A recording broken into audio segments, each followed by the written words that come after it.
We were sleeping on the couch because the baby had the whole bedroom because, so it was just one of those moments. We were about $250,000 in revenue, but then it was just this kind of like, Hail Mary, let's do it. We knew we had a killer story and a great product. We just kind of wanted to share it. And obviously we're glad we did because the momentum just kept picking up from there. Welcome to $100 Million Blueprint. We're your hosts, Jonathan Ferrari and Neil Cuggy, the founders of Good Food. Whether you're scaling your own business, leading a growing team, or just curious about what it takes to build something big, this podcast's for you. In each episode, we sit down with the brightest minds in business to discuss the real secrets to scaling. No fluff, no corporate jargon, just actionable advice that works. We share lessons learned from being owners and co-owners in businesses valued over $290 million. Today, we're diving deep with an incredible guest who's got a track record of growing a business from the ground up. This is $100 Million Blueprint. Welcome to $100 Million Blueprint, the podcast where we uncover how elite businesses scale while staying true to their values. Today, we're diving into the world of specialty tea and the innovative strategies behind one company that's leading the charge in redefining the tea industry. Our guests today are Sarah Wilcox and David O'Connor, the co-founders of Genuine Tea. Since launching in 2015, Sarah and David have grown Genuine Tea into a leader in the third wave tea movement, focusing on direct trade, freshness, and fair compensation in an industry that's ripe for change. From the adventurous beginnings in Taiwan to their recent partnership with Good Food, they've built a brand that balances authenticity with rapid growth. Sarah and Dave, welcome to the show. Thanks for having us. Thank you. Happy to be here. So we'd love to start with the origin story of Genuine Tea. We know, I guess when we first met, you were talking to us about how Genuine Tea was kind of started in Taiwan and grew up on the streets of Toronto. But we'd love to hear the origin story. Yeah, okay. So Taiwan is, we basically moved there in 2010. Sarah and I, we met at a ski resort in British Columbia. And then obviously fell in love. But yeah, then decided to move to Taiwan to teach English for what was 6 months. Ended up loving the culture, studying Chinese, at least 6 hours a week, and really immersing ourselves in the experience. And we just wanted to stay longer. So we ended up staying for 2 years to do a teaching program, and then found out about they offered MBA scholarship programs for international students. So we thought that was a great opportunity. I've always been very entrepreneurial. Sarah and I had various different business ideas at the time anyway. Some good, some not so good. And then basically started doing this MBA program. Really, we're drinking a lot of tea and we were like, hey, there's something in this. So yeah, do you want to tell them about Monkey Mountain? Yeah, we used to hike up this mountain, which was at my campus, called Monkey Mountain. And people would carry water. All the old Taiwanese men would be carrying buckets of water on their backs with bare feet up to the top of the mountain. And there was this little tea house that overlooked the Taiwan Strait. And we used to just hike up it for exercise. And at the top, you'd get your reward of drinking this incredible tea. And that's kind of where this idea came. And we were like, why don't people appreciate tea like this in the West? And so we sort of thought there was a big opportunity to do something more authentic and genuine. Yeah, I think at the time too, we were looking at the tea industry in North America, and we saw that loose leaf tea was becoming very trendy. It was becoming embraced by the masses, but then we dived deeper and looked at the ingredients and the sourcing methods, and we thought, there's a lot of artificial colors and flavors. There was no mention of origin, region, harvest date, processing methods. But in the coffee industry, in the craft beer industry, and the chocolate industry, that's all people were talking about, like the bean to bar movement in artisanal chocolate. And we were like, well, let's become that solution for tea. And for lack of an imagination, we said, what's the opposite of artificial flavors? We were like, well, genuine. And then we just kind of thought, it sounded cool. We thought it'd be a cool brand. So we're like, genuine it is. I love it. And one of the things that I find so interesting is you guys have both the business hat and the MBA, right, education, but you also became tea sommeliers, right? Yeah, when we moved back to Toronto, we had already written our business plan. We had gone on this incredible adventure through Asia, meeting with different farmers and learning as much as we could about tea. And we wanted to dive deeper. So we signed up for a program at George Brown College and took our tea sommelier course. And it was really fun. We met some really interesting people. I will say we probably learned more in the field, being there and physically tasting Yeah. it, but it was something we thought was important as we embarked on this journey.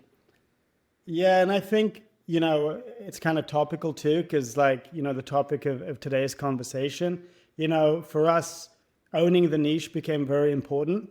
And we knew we had a really cool story in our sourcing, in our travels. We had all these beautiful videos of Taiwan and stuff like that. But then we were like, well, how do we really own this niche? How do we become thought leaders in this category? And I thought, we thought that was a very important way to communicate, the quality, the expertise that we had. Not to mention the pictures behind you guys. I know they're all from your early travels, and They are, yes. My old motorcycle. there you go. Exactly. And maybe to take us back to that, those early days, Dave, what were the first products that you guys were excited about bringing to Toronto, to Canada? Well, it's funny actually, because the initial business plan was to open a high-end tea bar. And in Taiwan, everyone drives around on their motorcycles, and on the corner of every single intersection is these fresh fruit iced tea places, right? So where they shake them up cocktail style. So that was one product line, which was these mocktails, high-end non-alcoholic fresh fruit iced teas. That was the initial concept. But then once we started getting more into the tea and visiting the tea farmers and stuff like that, we knew that the processing and the cultivation methods that yielded these truly amazing, unique flavors, we kind of wanted to educate people about that as well. So it kind of pivoted from a tea bar serving drinks to actually, it's kind of the opposite of Starbucks, I guess. We were hey, instead of serving it by the cup, why don't we serve it by the pouch? And then that allowed us to scale a lot more quickly. Can you walk us through some of the pivotal moments in the history of the company? I guess you've been running Genuine Tea since 2015, and so Genuine Tea just celebrated its 10-year anniversary. What were some of the pivotal moments that you lived through over that decade? I'd say there were quite a few key milestones along the way. The first big one was going on Dragon's Den in 2018. We had just had our first son 2 weeks prior.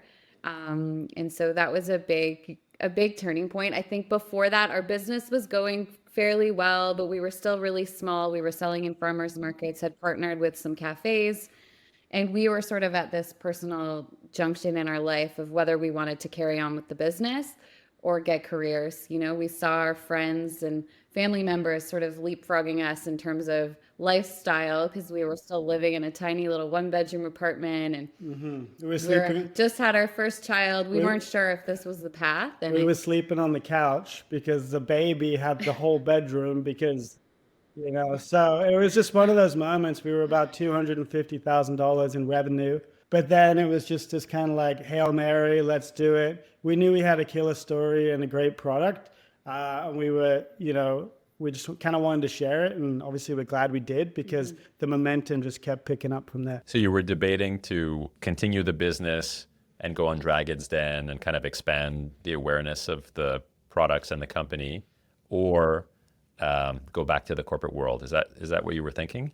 Yeah, I think we sort of were thinking if we didn't get a deal, maybe this wasn't it for us, and we ended up getting 4 offers. And I think it gave us this renewed confidence in ourselves and in the business and what was possible. So I'm so glad we did. We ended up taking the deal with Arlene Dickinson, and it was such an incredible experience. And our business has grown significantly since then. So I'd say we made the right call. And is it something you guys recommend for other entrepreneurs at that scale to go on Dragons Den? I've heard both sides of the equation there on the pros and cons of it. I mean, I think for us, coming from Toronto and being, at the time we were a startup, we knew so many people. I could probably list 20 brands where we've personally met the founders who went on. So it was a rite of passage for a lot of people to just go on, pitch, whether they got offers or not. For us, it was just you only live once, and you're always going to wonder what's behind door number 2. And when I was a little kid, I always said, because I used to get in trouble at school sometimes, surprise, because I was very high energy, right? But I would always say to myself, if my life is a book, is it going to be interesting for someone else to read? So I think that like going on Dragon's Den, partnering with you guys, like, yeah, the status quo is easy, but let's have an interesting life and as many experiences as we can on the way. Amazing. That sounds like a great way to live. What are some of the other big achievements and milestones that you guys think about after the Dragon's Den deal with Arlene? I think another turning point was getting into grocery stores. You know, we had been partnering with these cafes and restaurants, but then seeing your product on shelf at a Whole Foods, it felt even more real. You know, it was the next level of genuine tea. Not only were we available in a cafe, but also in the grocery store level. And I think it just kind of expanded our omni-channel approach. And that was really a game-changing moment for us. So just to increase brand awareness, revenue, obviously, but also sort of the status of being available in these stores. I think obviously it goes without saying, you guys could attest to this, COVID was a big, blessing and a curse for many businesses. For us, it was a blessing, even though we were so food service heavy at the time that it was scary. We were quite early on to e-commerce. We were early on, we had our toes into grocery. So it really forced us to push hard into these other channels. And then when COVID restrictions were lifted, we were like, whoa, like everything was firing in all cylinders. And now, as you guys know, like that still is the case with our company. We want to have that multi-channel approach. It's diversification. It's multiple touch points with the brand. And ultimately, like it raises awareness across every channel. And in addition to kind of going the e-commerce strategy and going into grocery stores, Genuine Tea had positioned itself and the brand as being the barista's choice, right? In like third wave cafes, the barista's choice of tea to be serving and matcha and all sorts of other great tea products is Genuine Tea. How did that idea come about? Like, how did you come up with the strategy, and what did you need to do for it to be successful? I think it just kind of happened and evolved over time. I don't think we knew that was our goal or strategy, but we realized by partnering with these coffee shops, they were sort of giving us that like check of approval for consumers that could say, hey, if this coffee company is willing to serve this tea alongside their amazing product, it must be really great quality. And without sort of realizing it, we sort of were able to build this kind of like guerrilla marketing campaign where we had this loyal following, kind of piggybacking off of the success of some of these really cool coffee companies. I think as well, like we admired their approach to their products. It was all about like really good sourcing, great craftsmanship, telling a story, and it just felt so in line with what we were trying to do. So it just like, it made sense. The partnerships made sense from their perspective and from our perspective. Like if you're selling, these really high-end coffees, and then suddenly you have this like low-grade tea fannings in a bag that you can buy at, a mass grocery store, it just seems to send a different message to the customer. So I think that cafes were like, hey, if I'm charging $4 a cup, I have to have like premium products. Yeah, and to me that was such a brilliant move, like to focus in and have that connection between the Genuine Tea products and the best third wave cafes. So Genuine Tea is available in 49th Parallel. I don't know if I can talk about Pilot yet, but it's going to be making its way into the Pilot cafes, which we're excited about. Yeah, Dark Horse, Bridgehead, in Ottawa, yeah. Coast to coast, the best cafes, and to me it was such a brilliant move to position the brand in that way and to be able to leverage that very natural connection, right? The third wave cafes serving Canada's leading third wave tea brand.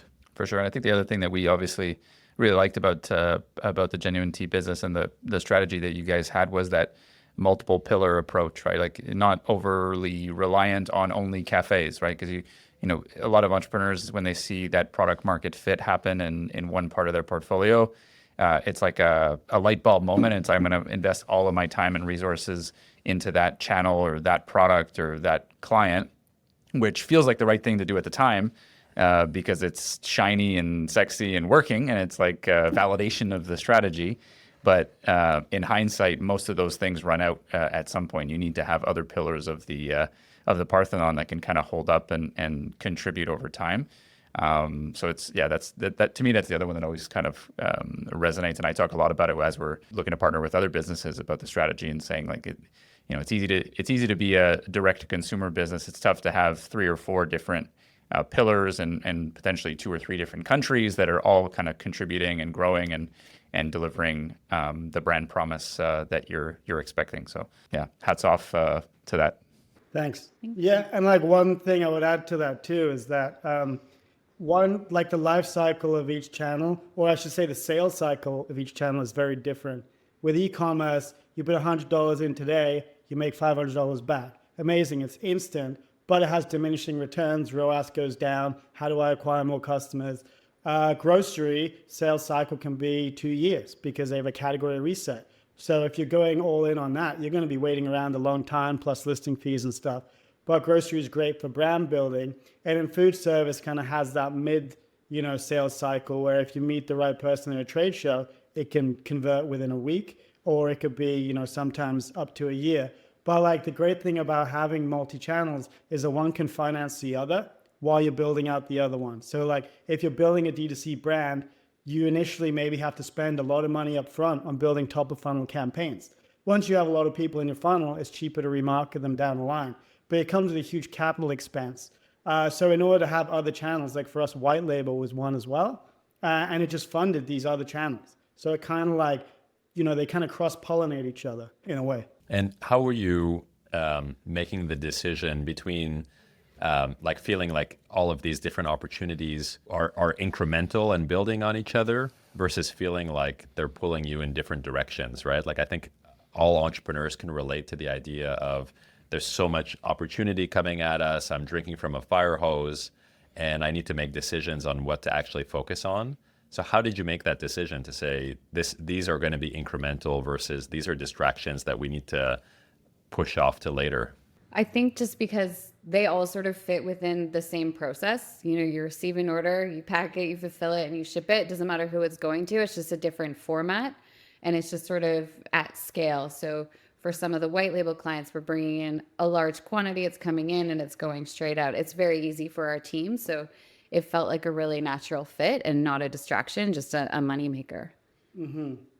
Yeah, I mean, at the end of the day, to distill it down to the simplest terms, we're commodity traders. You know what I mean? So we can trade commodity. We can do bulk tonnage for people doing hard teas, or we can custom blend anything for, whether it's a cannabis company or someone making soap. But then at the same time, we can work with a cafe, build out a program.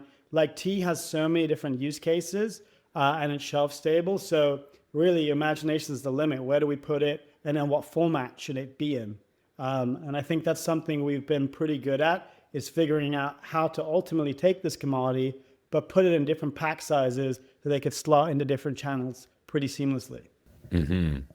And you've been successful at like building up a loyal customer base, a loyal following.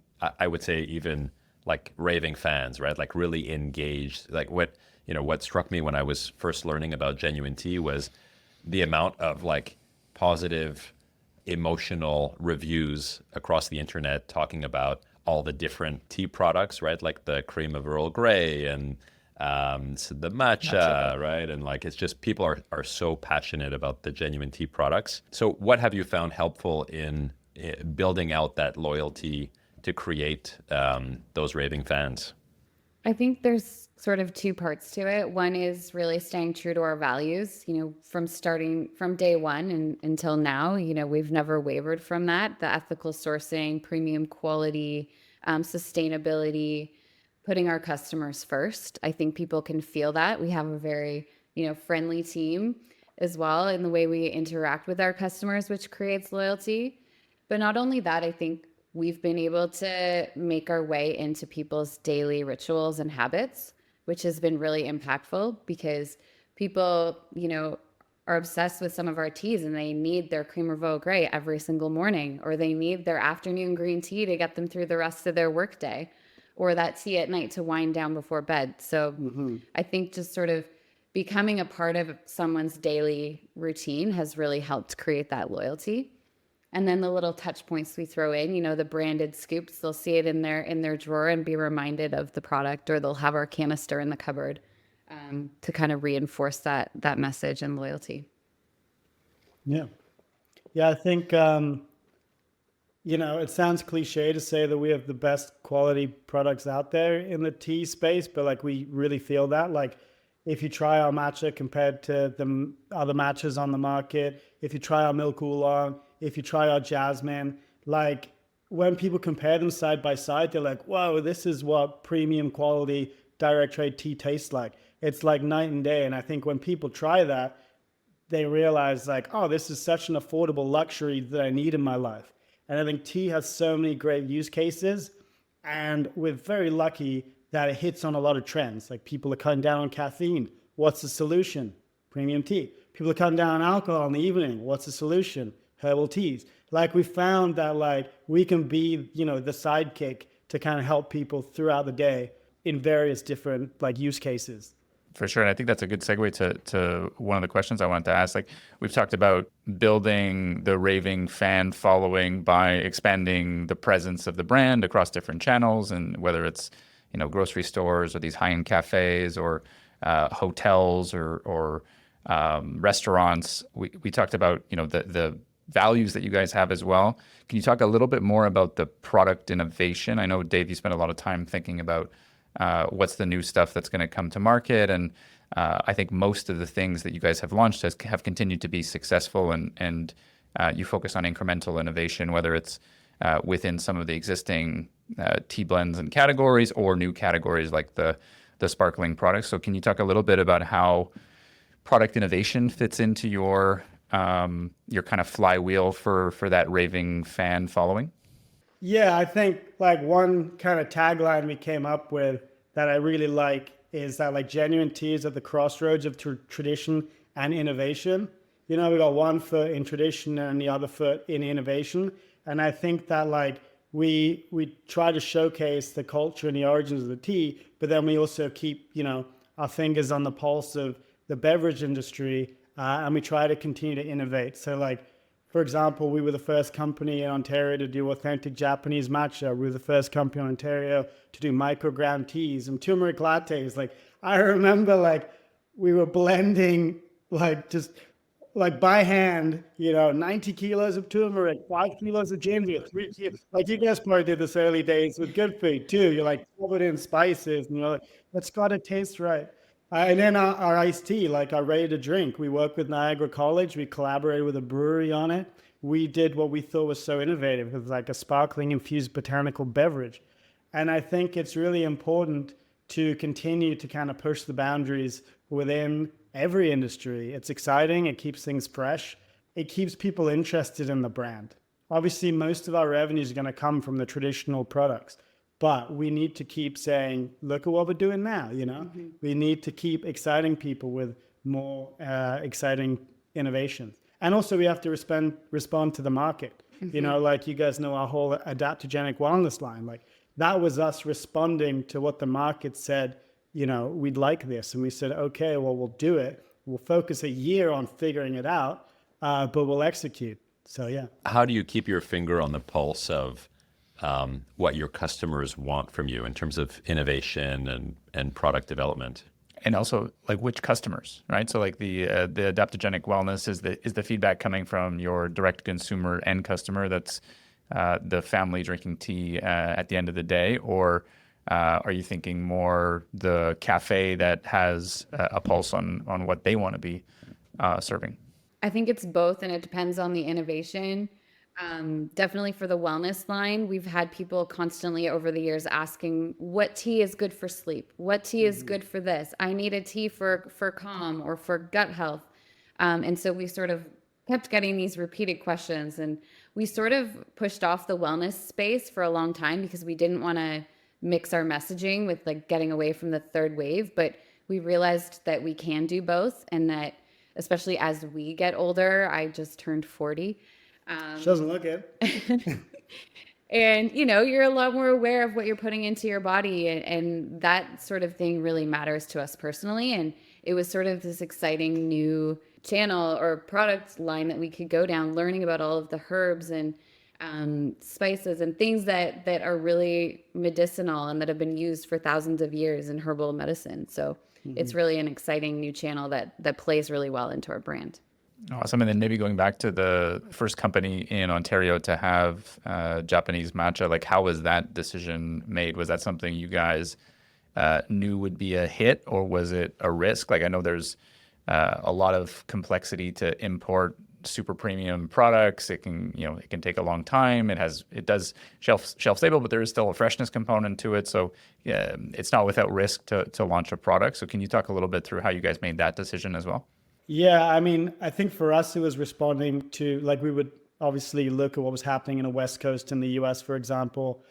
So we were aware that, matcha consumption was growing, and we were perfectly positioned. We already had these farmer relationships overseas. So we already had the channel, both the sales channel, but also the direct relationships to be able to facilitate. So, we drop off samples. Like at the time, there was two types of matcha on the market. One was 70% sugar mixed with pectin, mixed with green tea powder. And that's what most of the cafes were serving for their matcha lattes, was this sweetened matcha that the first ingredient was sugar. And then you put sugar and then you put oat milk in it and you're like, it's half sugar. It sounds addictive though. So. The other matcha was it was like Chinese tea powder with like no mention of origin. There was no shading process, no deveining of the leaves, no destemming, just chalky, bitter, kind of mysterious powder, right? So we were like, well, here's the farmer, here's the region, here's the harvest date, here's the cultivar. Do you want a Yabukita or an Okumadori? And people were like, what? Like they'd never heard of it like that before. And then when you educate them, they try it, they go, this is way better. And then the cost per serving for a cafe, it's not that much more to upgrade the quality. For sure. And then they say, oh, it's a little bitter because there's no sugar. There's no sugar in it, but then the customer can make that choice if they want to. And most people who are tea drinkers and are health conscious, they're trying to avoid sugar. So we don't want to force it upon them. So for those of us who don't know what adaptogens are, could you give us a quick overview of some of the ingredients and what they would do to the body? It's a good question. I was asking myself the same thing. Adaptogens are herbs that sort of help reduce stress levels throughout the body. We have some key ones in our wellness line. There's lemon balm, dandelion, burdock, hawthorn, which helps lower your blood pressure, echinacea, which boosts your immune system. Elderberries are good too. And like, here's the interesting thing about how we got into these adaptogenic teas is what happened during COVID is we saw elderberry hibiscus, which is one of our core herbal teas, the sales skyrocketed. And we're like, what's going on with this elderberry hibiscus? And then we found out elderberry is an immune booster. So it kind of like sent us down this path of like exploration, working with a nutritionist, Jordan Bruce out of British Columbia, shout out. She helped us on formulating all these teas, and we said, okay, we want one for calm, one for immune support, one for sleep, and one for gut health. Those were kind of the four pillars that we kind of isolated that people were looking for. So she helped us on the formulation, or at least not the formulation. They kind of like what botanicals the functional ingredients. Yeah, then we worked on the formulation to make it taste good and then look good. Amazing. Yeah, I definitely am a fan of the whole adaptogenic line. I take the evening ones regularly, the calming ones sometimes, and I definitely do the green tea upper in the afternoon as well. So I'm kind of on both ends of the spectrum now. Yeah, right now I'm on the I got to remember the name, the organic sencha lavender, which Neil just got like I don't know what to call it, like a 4-pound bag of it. Yeah, the bulk size in the office. And it's amazing. It smells so good. A little bit of caffeine. It's so good. Ryan's nice for ice as well. Yeah. One of the other kind of pillars that we think about when building raving fans or a cult-like brand is community. And I know you guys, it's part of the value since the beginning, the farmers market, being part of the community, being in touch with customers, answering questions, kind of communicating the values. Kind of work us through a little bit of some of the ways that community come alive today with Genuine Tea? I know you guys do a lot of events and try to stay in touch with the consumers as much as possible. Yeah, I think that community is such a core pillar of the brand. We've always said tea brings people together no matter what culture you're in. It's the second most consumed beverage on the planet. You can have a cup of tea with your loved one, or it can, serve guests when you have people over. It's just such a community building product naturally. And then for us at Genuine Tea, I think we are trying to build not only an online community through our social platforms and ambassadors that we are sending product to, and, they're genuinely, authentically, reviewing the products and posting about it. But then I think it's also the community events that we're involved in. So every year since we started, we've been doing the Toronto Tea Festival. And that one particularly comes to mind because it's where we see our absolute diehard loyal fans that have been with us since day one. And it's such a nice way for Dave and I we always go. We always man the booth. We love going. We want to be there to connect and to see people. It's like coming home, seeing the friends again. So. And what's interesting about going to the Toronto Tea Festival is when we first did it 10 years ago, I would say we were probably the only company talking about origin, like everyone else was doing, fun blends, good teas and stuff, but there was no focus on origin really. There was probably one other company. But then now you go there and there's like 4 Japanese tea brands, 4 Chinese tea brands, Kenyan tea, Himalayan tea. It's amazing how far the industry's come. And like, in a way, we're like proud to have kind of like helped pioneer that. But it's so cool seeing how far it's come and how people are kind of embracing this community more so. And it is a global community, right? Of tea drinkers. Whether it's us, the consumers in North America, or the farmers producing it in, Taiwan, Japan, Sri Lanka, India, it is a global community. And like this show really brings that together. In 2024, you guys decided to sell a majority stake of Genuine Tea to Good Food. And so I'm sure the audience would be curious to understand kind of your thought process in deciding the right time for that kind of partnership. And what are the things that you were looking for? What was important to you in that thought process as you were making your way through it? From the beginning, we were looking for a strategic partner. Dave and I, we had been building this business, with showing some success, but we really wanted to take it to that next level. And we were looking to partner with somebody who had experience, expertise, knowledge that can help us sort of think bigger and really get to that next level. And I think it was just kind of the perfect time in our life personally. We've had our second child was in daycare now, and, we were sort of ready to really like focus on the business again. Not that we weren't, but, with 2 young kids at home, it can get busy and hectic, and it just felt like the perfect time for a partnership. And yeah, it's been great. Yeah, and I think I can share from Neil and I's perspective some of the reasons why we thought this could be a great partnership. I think one is what we talked about earlier in the discussion around just the raving fans and the cult-like following around the Genuine Tea brand and innovative products. I think the second piece that was exciting was the omni-channel strategy that you built out, right? And we talked about the cafes, the e-commerce strategy, retail, grocery. Like there are many legs on which the brand was standing when we first met. And then I think the other piece was your excitement to continue growing the business going forward. So for us, it's we're excited to be partners in the business, to be, Neil was on site yesterday talking about the operations and warehouse design and logistics and things like that. So to bring in expertise where it's valuable, but we're really looking for teams that want to continue running the business and take the business to new heights. And we're excited to see the Genuine Tea brand continues to grow 40% plus year over year, and you've done it with an eye on profitability as well, right? Like I think there's a lot of consumer brands that go out and focus on growing or market share, and frankly, Good Food was in that mindset when we first started the business. You focused in and tuned in on the importance of of profitability to have sustainable margins in the long term. And I think that combination made it like just a killer partnership from my perspective. I don't know if there's anything you wanted to. Yeah, for sure. I'd echo all of those points. And obviously you guys being so knowledgeable and passionate about the product in the same way that John and I and team at Good Food are knowledgeable and passionate about meals and food in general. So I think we don't speak exactly the same language, like, origins of the tea and the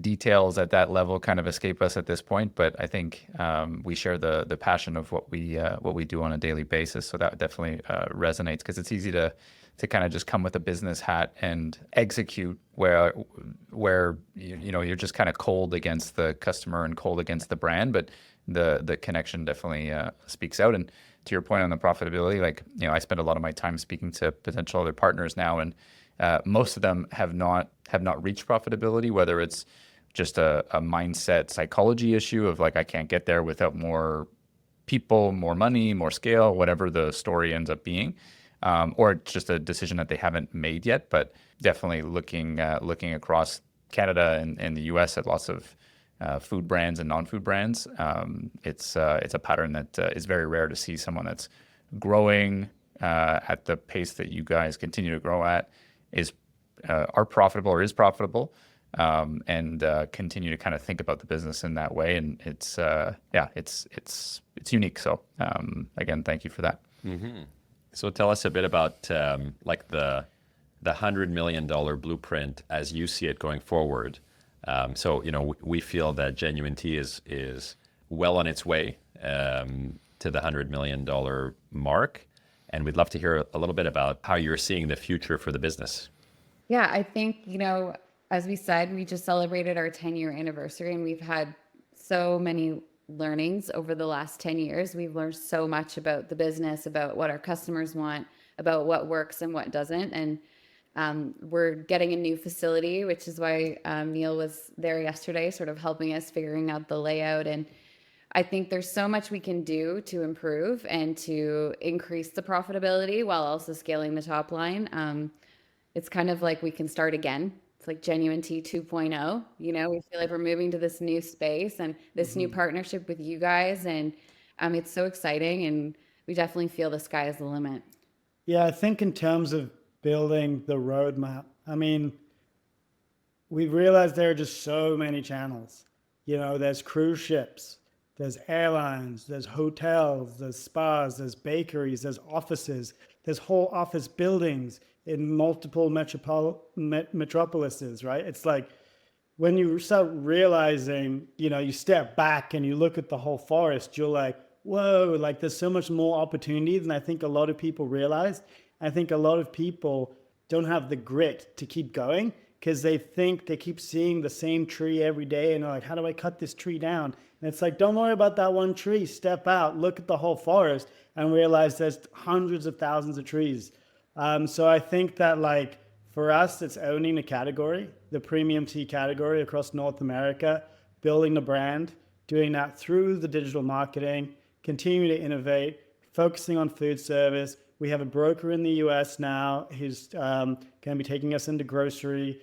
And I think just doing what we've been doing, and just making sure, I think at its core though, is the operations. I think one of the reasons we've been able to scale is because, Sarah's so good at the ERP system and maintaining inventory levels that we're not letting our customers down. And I think if we can keep that promise to deliver good quality products in a timely manner, I think we just keep scaling.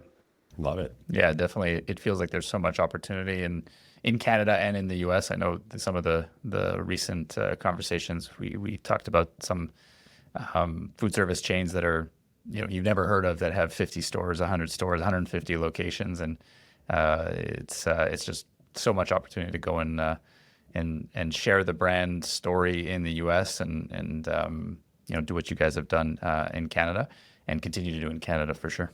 And promote Canadian business. Yeah, absolutely. Let's build this economy. Yeah. Have you seen an impact from the Buy Canadian movement in Canada? Yeah, I think so. Definitely. Everyone, people want to know. They're curious. Are you a Canadian brand? And we have it on our not our loose leaf tea packaging, but our pyramid boxes. Proudly Canadian. We have that messaging all over our website.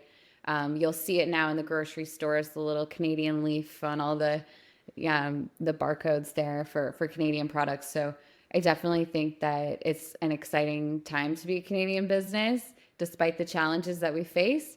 People are really rallying behind the brands that they love, knowing that it's going to help bring money back into our economy, which is really important. Have you guys noticed that? I know obviously the interviews on this side, but I'm just saying, because your biggest competitor, they're based in Germany, if I'm not mistaken.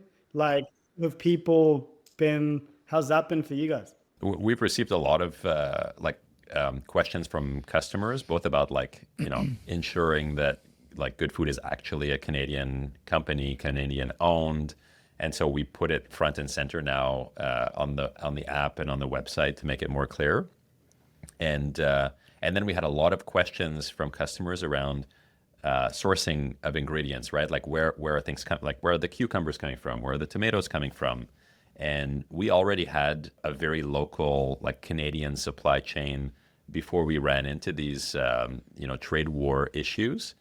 And even what we had been sourcing from outside of Canada, most of it was from Mexico and Europe already, right? It was a fairly small percentage of... Yeah, it's over 85%.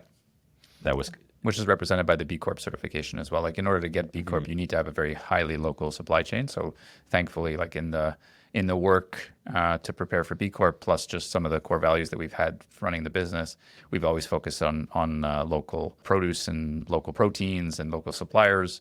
Even in tough growing climates in Canada, there's still great products, whether it's cucumbers, tomatoes, peppers, chickens, beef. Obviously is fantastic. So that was one of the biggest things. And yeah, I think I would imagine the global German player has had some challenges convincing Canadians that their big green branding is actually a Canadian company. Mm-hmm. Yeah, so we had to make some small modifications on the food side and maybe a little bit on the packaging side as well. But we just know how important it is for Good Food customers to be engaging with a Canadian company, and not just a Canadian company where things are operating in Canada, but really Canadian origins, Canadian suppliers, Canadian through and through. And technology's changed a lot too. You think about greenhouses, vertical farming. I see a lot of people doing greens, especially in vertical farming. So it's amazing how technology is kind of, despite the climate, allowing people to kind of get more fresh produce year round, even though there's 2 feet of snow outside. Totally. And what we always like to say is local food is not only better for the environment, it's not only more affordable, but it also tastes best, right? It's the freshest, most delicious local produce. So that's what we love to build our recipes around. So speaking of meals, we love to close out our conversations. I think we'll ask you each the question, right? Sure. So if each of you can share with the audience, if you could have a meal with one person, who would that meal be with, and what would you be serving? I think that I would love to have a meal or a cup of tea with Oprah. And I would, if it was a tea, I would serve our cream of Earl Grey with a dash of oat milk. And for the meal, it would probably be a really authentic Italian pasta. So that's my answer. Nice. For me, I didn't know how to answer this. I was of two minds. One is my silly mind would probably have a really good steak with Robin Williams, just because I'm a huge fan of comedy and stand-up, and he's always inspired me just in his approach. And then my more analytical mind would probably be someone like Isaac Newton, and I'd probably have a Sunday English roast dinner and be did you know that all your ideas around gravity and space-time, they're going to lead to things like computing and rocket ships, and we're going to go to the moon. And I would just blow his mind. You would blow his mind. Yeah, exactly. Love it. Thanks for sharing, guys. All right. Well, this has been an awesome conversation. Thank you so much for the discussion. We went through early days of genuine tea. We talked about the farms in Taiwan, bringing it back to Canada, some of the first innovative products that genuine tea launched, right? The authentic Japanese matcha, the adaptogenic teas later, and then how you use that innovation and branding and market positioning to build a raving customer base across Canada. And we're excited to continue following and participating in the genuine tea journey. If you'd like to connect with Sarah or Dave, you can do so on LinkedIn. We'll share a link to their profiles in the show notes.